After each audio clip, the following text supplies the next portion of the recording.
Welcome to the Momentum Flow podcast, where ideas, innovations, and experiences are shared to create a continuous stream of inspiration and insight. Join me, your host, Luis Solana, a supply chain expert and investor, as I uncover how visionary founders, operators, and leaders are spotting opportunities, sparking innovation, and scaling profitable growth. From plan to cash, I bring real-world experience and an investor's eye to reveal how clarity, capital, and conviction fuel sustainable growth. Tune in and let's keep the momentum flow going.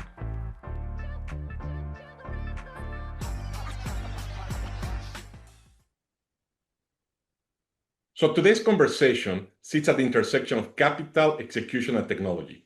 I'm joined by Mark Yeager, CEO of Redwood Logistics, who has also been a private equity advisor, bringing a rare dual lens across operating and investing. What makes the discussion timely is a simple but powerful shift. Whether public or private companies, asset-heavy or platform-driven, the market is rewarding one clear thing: consistent, scalable performance in an unstable world. Mark, great to have you here. Welcome to the Momentum Flow. Thanks for having me, Luis. It's a pleasure to have you, Mark.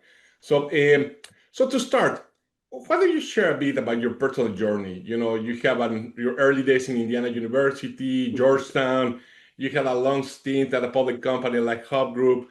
You were the CEO and board member there. And the last decade, you pivoted to the private sector with Redwood, and you had a tenure in advisory in the private equity world. So why don't you share a little bit about your journey? Yeah, that certainly covers it. No question about that. I did go to Indiana and went on to Georgetown Law from there.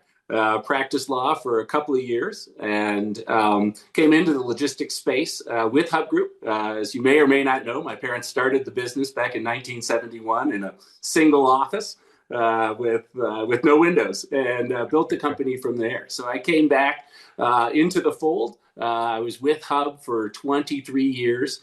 A lot of different roles, everything from general counsel work to heading sales. My last position there was president and chief operating officer, and I was on the board of Hub Group as well.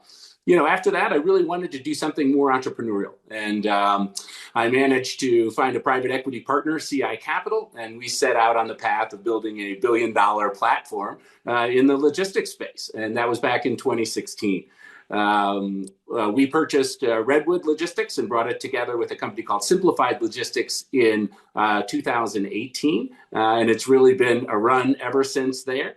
I am the CEO of Redwood Logistics and also sit on the board at this time. So it's been a great journey. It's been a fun journey. And it's been very interesting to see both the public and the private equity world firsthand. Absolutely. I think, from really a family-owned business to public company to then private, it's definitely an interesting conversation. I'm sure we're going to have a great conversation. So why don't we start by you contrasting a little bit the two clear but different phases of your professional career, right? You've operated across public and private environments. Yep. What is fundamentally different between how supply chain strategy is shaped in a public company versus a private company? Sure. I think there are many commonalities about developing and implementing and modifying strategy in those two environments because, you are both in the logistics space. But I will say I think there are really some very significant differences. And given my brothers, I have to say that when you talk about developing and implementing and modifying strategy, it's much easier in a private equity world than in a public company world. I think that the interface with a private equity partner is something that most folks are much more comfortable with. It's a dialogue. It's an ongoing discussion. In a good private equity relationship, there's alignment about how to create enterprise value. So, in my experience with our two private equity partners, CI Capital and then AEA, they were really helpful in helping us develop and implement and modify those, strategic choices, right? I think it's a very difficult world and a very different world in the public space. You just can't have that kind of dialogue that you get in a PE space as you get as you're trying to talk through strategy and especially trying to modify strategy in a public world. So as an operator, which you were, so what do you think people really misunderstand that the public market pressure versus the private equity expectations, which tend to be higher on the returns and that, right? Sure. So where do people misunderstand, the operators misunderstand that difference? Yeah, I think there's no doubt that both have high expectations, right? And there's a heavy price for failure. There's no question about that. But as an operator, I think that what a lot of people don't understand in coming into the public sector is how important it is to set expectations. And it really is, it's an art. And it really requires tremendous discipline and a lot of foresight and a certain amount of diplomacy as well. I will say that at Hub, when we came public, we were very entrepreneurial. It was a great company. And I think you always believe you're going to perform and you're always going to deliver. But in a public sector, there's really no room for aspiration, right? Unless you're Elon Musk. I think you really need to have a disciplined approach. You need to set expectations, and then you need to deliver on those expectations. You can have a great quarter, what feels like a great quarter in the public sector, but if you miss by a penny, the impact on the stock price can be profound. And so there's just such an importance to set and manage those expectations that I think a lot of folks who come from an operating background or who have built a company just don't understand how an important part of value creation that is in a public world. So in both environments, I guess, there's you need to execute on a very disciplined way under pressure. So from your experience, any learning that you can share of executing under pressure? Yeah, I mean, obviously, logistics is a space that's filled with pressure and filled with variability. There's no question about that, and I think that's been a constant, throughout my career. I do think that, in the public world, it's very important that you execute consistently. And that you're able to deliver and explain performance in a significant way that the public can understand. I think in a private equity world, the tendency under pressure is to potentially not be as forthright with your private equity partner, and that can create misalignment. And misalignment, is the death sentence, right? The tendency, I think, in a public world is, in order to try under pressure to meet quarterly expectations, to get away from your operating disciplines and try to do things in order to, save the quarter, if you will. And that usually has negative ramifications as well. Both are a little different. The timing is just a little different as well. And I think the mistakes that people make, while well-intentioned, nonetheless, you can see it in a lot of public companies and you can see it in a lot of private equity companies, those two phenomena. Now, as I hear you share your experiences, I hear hints of a convergence, right? Where public companies are acting faster, private companies are becoming more structured. Do you think there's really a hybrid model emerging? Well, I hope so, right? I hope so. I think that's what we should all be aspiring for, right? I think that certainly at Redwood, that's what we're trying to do. Redwood has always been a very entrepreneurial company. And when I came in as CEO, the one thing I wanted to make sure we didn't lose was that entrepreneurial culture, that ability to be nimble, to be flexible, because I think that's more important now than it ever has been. Mm-hmm. And I think public companies are now seeing that as well. You need to have discipline, especially in a public world where consistency and predictability is so important. I think it's absolutely critical. At the same time, you can't become bureaucratic, right? You still have to be flexible. You have to be nimble, or you will fall behind the pace very, very quickly. And I think it's one of the biggest challenges that public companies have going forward is how do they become more nimble? And that's going to be an interesting challenge. And I think as companies in the private equity sector grow, they do need to develop those disciplines that are much more common in a public enterprise. Yeah, no, I agree with you. I really think there's there's best practices from both, and Yeah. I think that convergence, creates value. But anyway, let's shift from who owns the business, which has been the Yep. conversation till now, on how the business really actually creates value, right? Because at the end, that's the model is really that model of creating value is evolving as fast, if not more, than just who owns the business. So Yep. for years, advantage came from scaling assets, right?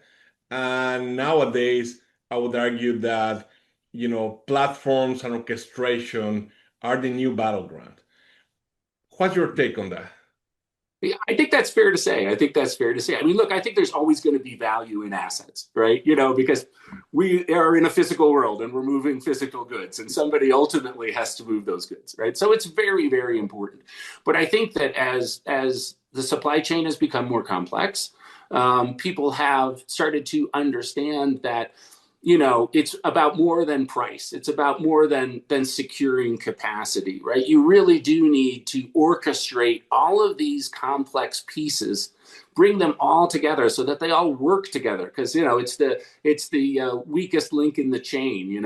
It just takes one area of failure, and the whole thing can really be massively disrupted. I think we certainly saw this during COVID. So I think that disruption, that lack of control that people experienced during COVID taught them that the supply chain needs to do more than just provide capacity. They really do need to orchestrate all those pieces for an outcome that provides competitive advantage for their business.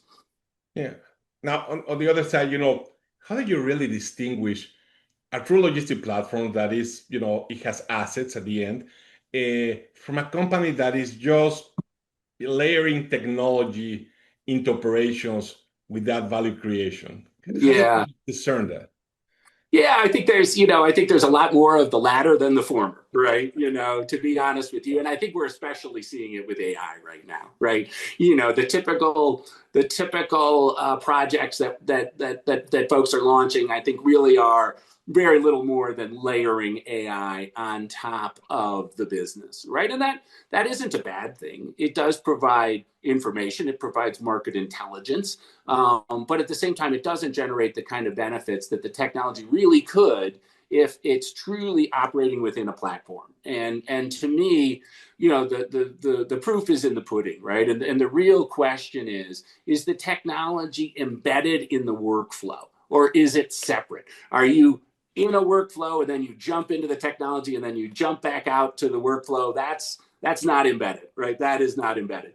But I think it's much harder to embed technology into the workflow because the workflows need to be re-engineered. And a lot of customers and a lot of 3PLs for that matter really don't have necessarily the resources or the tools to make that happen in a very efficient manner. So I think we're getting there, but I think it's still the exception, not the rule. At least my impression on Redwood is, you really have put effort on scaling those capabilities, as much as, if not more than scaling assets for the sake of doing it.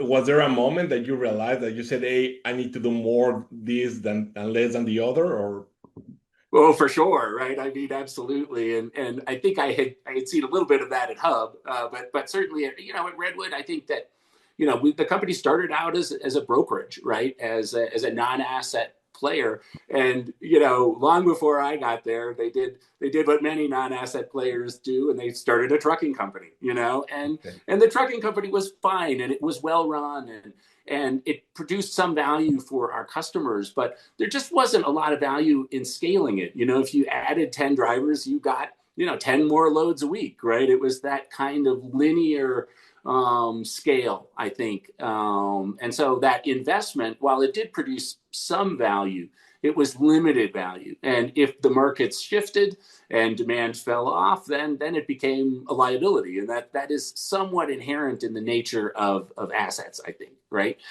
Now, on the other hand, when we purchased a company called Eminent, which specialized in Oracle implementations, right? So we invested heavily in our integration capability, invested heavily in Redwood Connect, our no-code integration tool, and in capabilities that were expanded. What that did for us was it really opened up the entire Oracle ecosystem, the entire Oracle, customer base, to us as potential partners, right? So it wasn't a linear. It wasn't a linear growth. It was exponential in terms of the opportunity that unfolded because of investing in that unique capability. You just can't get that kind of a pop, in my mind, out of assets. But like I said before, there's still a lot of value in assets. I just think that the potential contribution and the risks are not nearly what you get when you're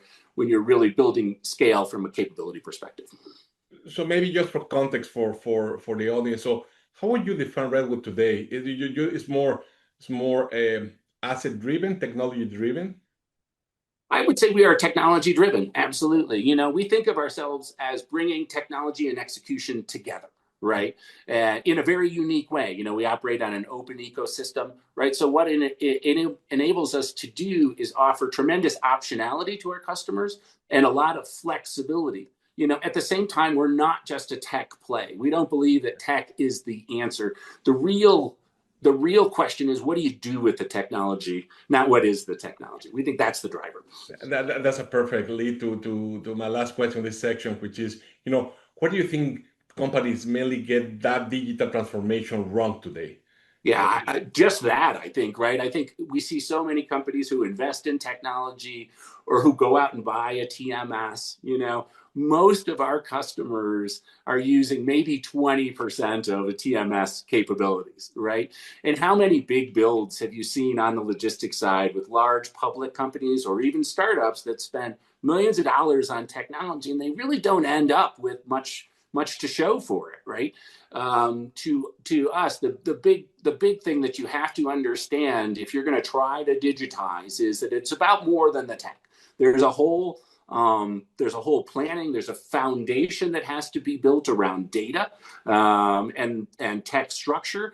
And then there's an even more laborious process of re-engineering the workflows so that you can truly become digitized. And I think too often people spend millions of dollars on a TMS, they don't see results and they don't understand why not. And that's because the foundation wasn't built and the work to really re-engineer the workflows wasn't done either, right? Not many customers or shippers or even 3PLs for that matter are equipped to do that work on their own.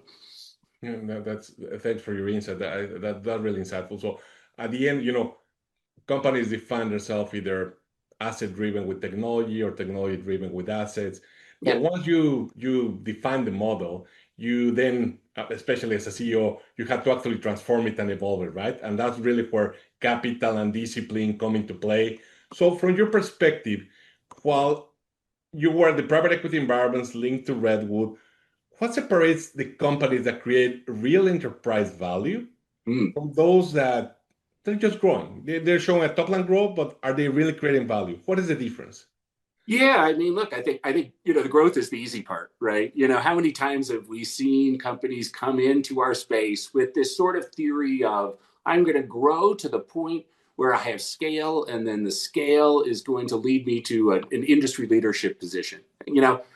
To be honest, I've never seen that argument work, right? I don't believe that's how you add value, going in and buying business. It's very, in a world of automated bidding, it's very easy to do. And it's very easy to lose a lot of money doing that and also add very little value, right? I think if you're selling a commodity, you have a weak value proposition, right? And I believe that companies with a weak value proposition don't create enterprise value either. The two go hand in hand. So from my perspective, when we're looking at businesses or when we're thinking about how is Redwood performing, what I want to see is how's the strength of our value proposition to our customers, right? And that means how many customers are coming on? How many customers are really compelled to become partners with us and willing to pay, to compensate us, for the value that we're creating, right?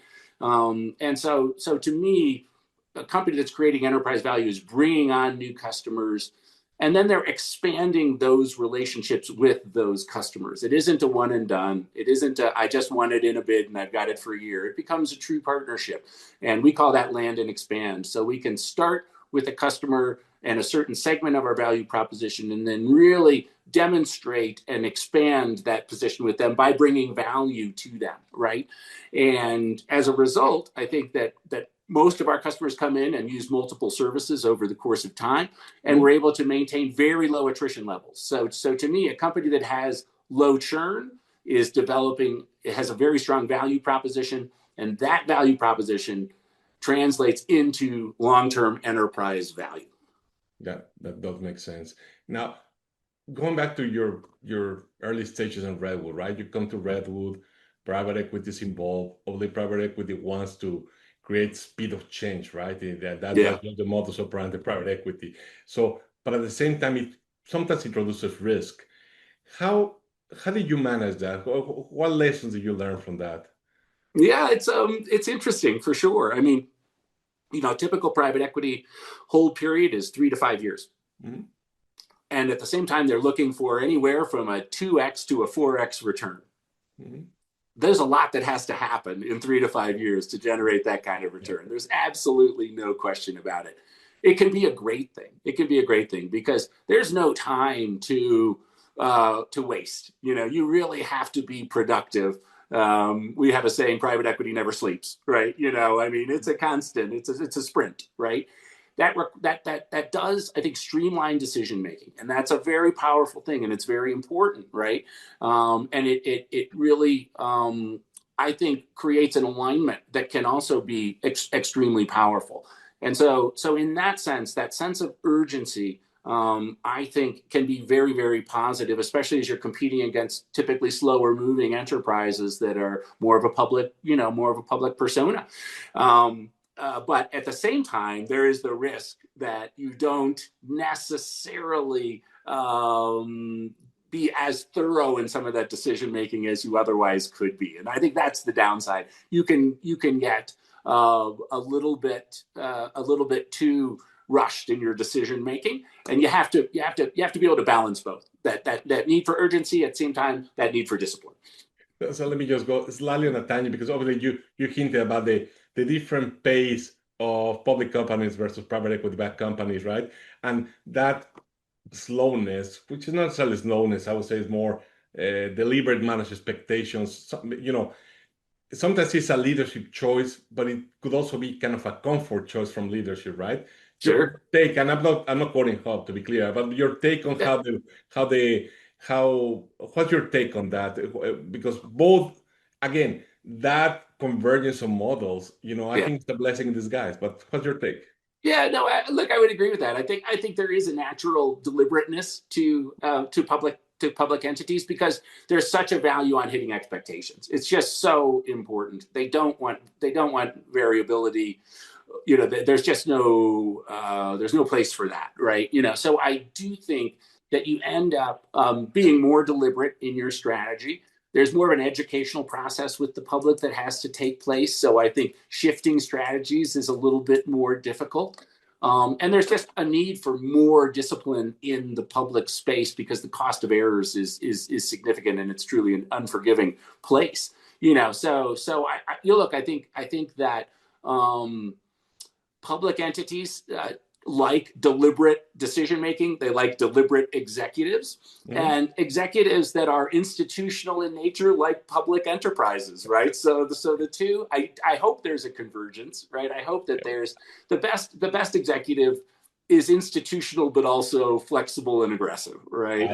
It's hard to find both, but I love that definition. I think there's value in both. So now, even with the right capital and strategy, execution at the end, even more today runs through one lever, which is technology, right? And there's more technology than ever in supply chain. You go through a trade show today, and it's even difficult to discern what's happening from technology perspective. So with all that technology, why are outcomes still so inconsistent, right? You have all this technology, but you see all kinds of results. What's your take on that? Yeah, look, I think it goes back to the sort of previous point that it's not usually just a technology solution. I think that technology has enabled us to do some amazing things. It hasn't made our world any less complex. it's probably made our world more complex, right? There's more variables now. There's more choices. Our supply chains are inherently more complex now. So I think that you're in a world that has more moving places, more variables. The technology is helping in some regards, but at the same time, it is too often viewed as a panacea and as if it's going to generate results, improvements on its own. And that just isn't the case. You know, I think you can look at so many instances of large technology builds that have great capabilities, seem like they're going to solve all kinds of problems, but don't deliver because, you know, because the workflows weren't modified, because there wasn't the hard work to get the data infrastructure correct, you know, all those things. And so really what you've got, I think, is progress being made, but at the same time, not enough to offset the additional complexities that are being inserted into the supply chain as it's evolved. So now on technology, where do you see the biggest untapped opportunity to materially improve performance? Is there one area specific and maybe logistics specific, given that that's your area of expertise? So. Sure, yeah. I mean, that's my world, right? So that's what I would know about. You know, look, I think there's all kinds of opportunities. Our business is full of inefficiencies. Our business is full of black holes, if you will, right? You know, so I think it's really exciting. I don't think there's ever been a more exciting time. There's never been more opportunity out there. You know, clearly, I think what a lot of people are talking about is process automation, and I think deploying AI to automate core processes, which is very exciting. I mean, we have seen, you know, significant improvements at Redwood from a productivity perspective through process automation. Last 4 years, we estimate about a 39% improvement in, for example, loads per day per dispatcher, right? Those kinds of things, right? So we are making real progress, and there's still literally that's the tip of the iceberg, right, in that regard. But what gets me, I think, more excited really is what can happen with better decision making, whether it's automated decision making or facilitated decision making, right? Like for me, my human costs are about 1/10 of my cost of purchase transportation. So for every 1% of purchase transportation cost that I can improve or reduce through better decision making, I would need to bring a 10% reduction in sort of headcount to equal that. So I love what we're doing in order to help all of our people and our customers make better decisions. So we're doing a lot on the pricing front. We're doing a lot on modeling. You know, we're building digital twins that are going to enable us to replicate our customers' operating environment on an ongoing basis, so we can scenario test and we can try to figure out, okay, what's the right thing to do here? If we change this and we change that, I call it a what if machine. You know, we make all these changes. What's the net impact on cost efficiency, on service efficiency, all those kinds of things? When technology can allow us to do that, you know, when that's the kind of work that our people are doing instead of, you know, booking appointments, you know, I think that the value creation is just almost limitless. I love your pragmatic perspective that at the end technology needs to translate into execution, right? So which I fully agree. So it's not this irrelevant. So now, so just recapping a little bit. So the ownership models are converging, platforms are rising, technology is everywhere, right? So what ultimately defines a winning supply chain organization? Yeah, that's a good question. That's a good question. I mean, look, I think at the end of the day, everybody that's working in supply chain is trying to create competitive advantage, real value for the company, right? For the shipper, really trying to do more than just procure well, do more than secure capacity, right? I think really winning is working hand in glove with the business, right? And being able to offer optionality, to offer certainly deliver on the promises, right? There's a real heavy necessity for strong consistency, right? At the same time, I think there's a very real, you know, the supply chains that win in the future are going to be very adaptable, are going to be very flexible, because we're going to be seeing lots of change. And I think we saw in COVID the limitations of many supply chains that lacked that. the supply chains that won were the supply chains that could adapt to a different and unforeseeable environment. And I think that that's going to be true in the future. Those are the supply chains that win, the ones that are really able to deliver competitive advantage under a variety of operating circumstances and change dynamics. So I fully agree. But at the same time, we live in a very volatile world and network, right? And how do you scale that execution with this high level of volatility? I think it is challenging, to be able to, scale. So to be able to deal with growth, right, and become better, right, not worse, and be able to deal with all of the variables that are constantly coming at you in that additional complexity. So to me, what we are real believers in integration, right? For us, we are an integration platform. We believe that you can't manage something that isn't integrated into your workflows and into your systems, right? And so we believe that the secret to scale and the secret to dealing with complex operating environments that are constantly changing is being deeply integrated with the business and deeply integrated with your partners, data sets, and the technologies that are out there that can help you deal with all of those variables.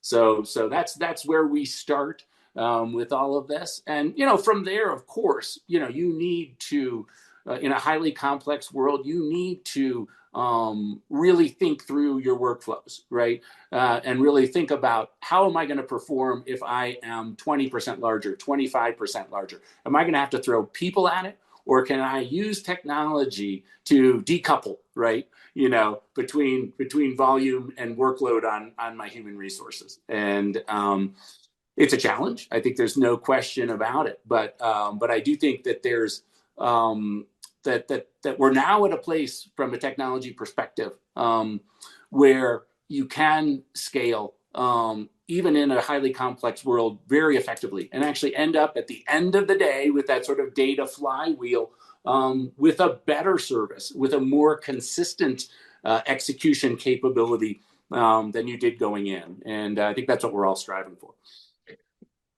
Thank you. I think that's I love your response to this one. So we're coming to the end of our conversation, but one thing that I've gotten a lot of feedback about, the part of this conversation that people enjoy a lot, is when I'm able to get the human side of the people that I talk with and share their insights. So if you indulge me, I'll do a quick rapid fire Q&A just to share a little bit about that, and just to hear a bit about Mark Yeager, the guy, not the executive, right? So one capability every supply chain leader must build now.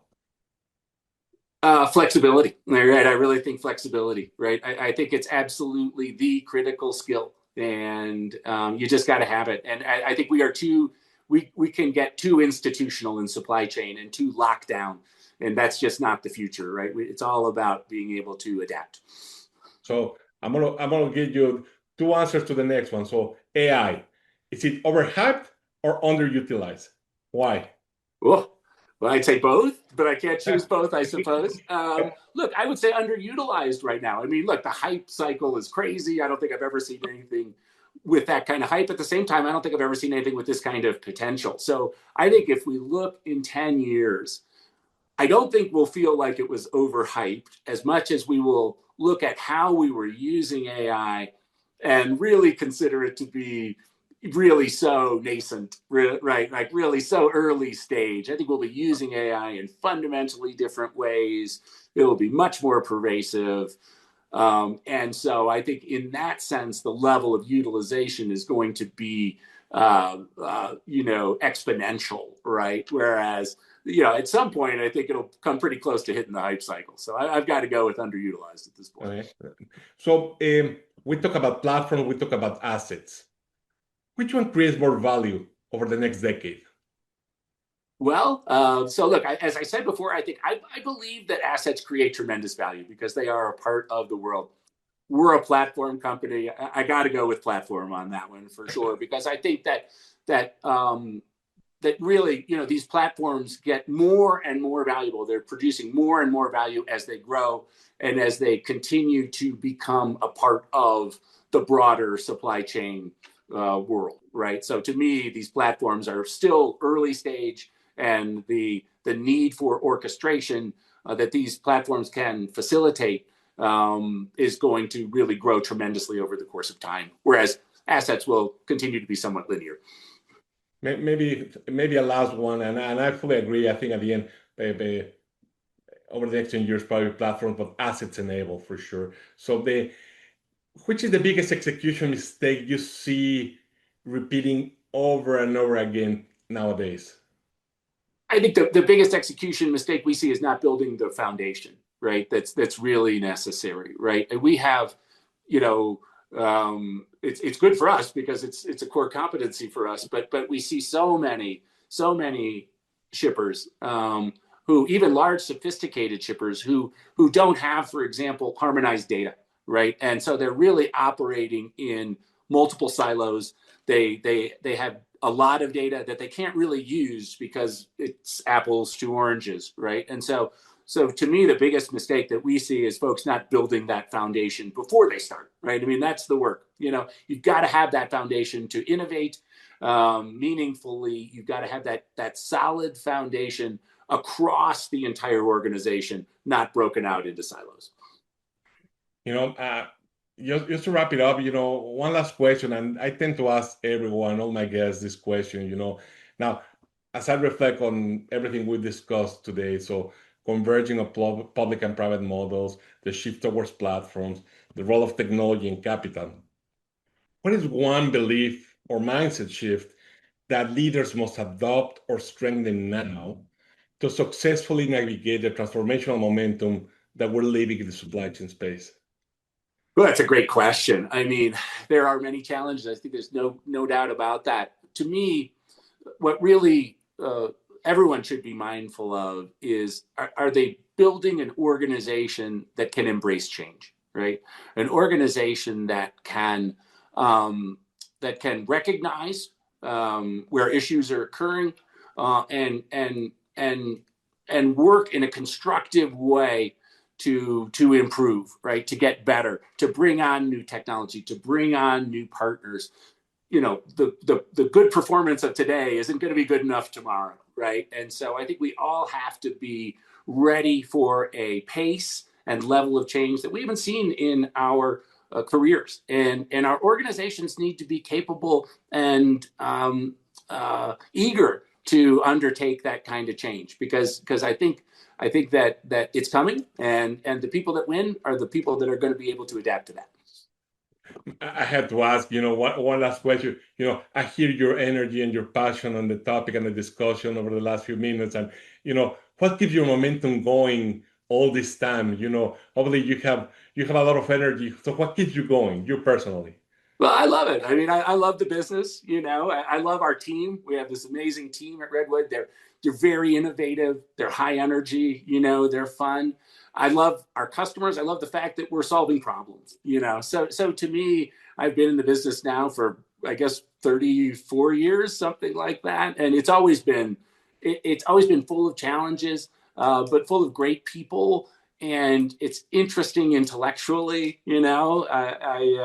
I just, to me, it's such an enjoyable part of my life, right? That I look forward to going to work. It's not a problem. So that's awesome. As I reflect on the conversation, right? One powerful reality comes to mind. The industry may debate public or private, assets or platform, technology, operations. But at the end, the real differentiator is probably simpler, right? It's the ability to execute consistently, at scale, under pressure. And the future won't belong to one model. I think we discussed it. It will belong to those that can integrate some discipline from the public markets, the agility of private markets, and the power of platform-driven ecosystems, right? At the end, supply chains are not just infrastructure. They are, from my perspective, the performance engine of companies. So I just had to say thank you for joining us, Mark. I appreciate it was a pleasure having you. I'll give you the last word if you want to have any final remarks. Oh, I would just say thank you very much for having me. It's been great. I really enjoyed it, and appreciate the opportunity to talk about Redwood and talk about the industry. And thank you for having me. Thanks for joining. I appreciate it. So, to our listeners, if you enjoyed this episode, please subscribe, share with fellow operators, innovators, and leaders across the supply chain ecosystem. I'm Luis Solana, and this is the Momentum Flow, where clarity, capital, and conviction keep supply chains and leaders moving forward. Until next time, stay curious, stay connected, and keep the momentum flowing. Thank you.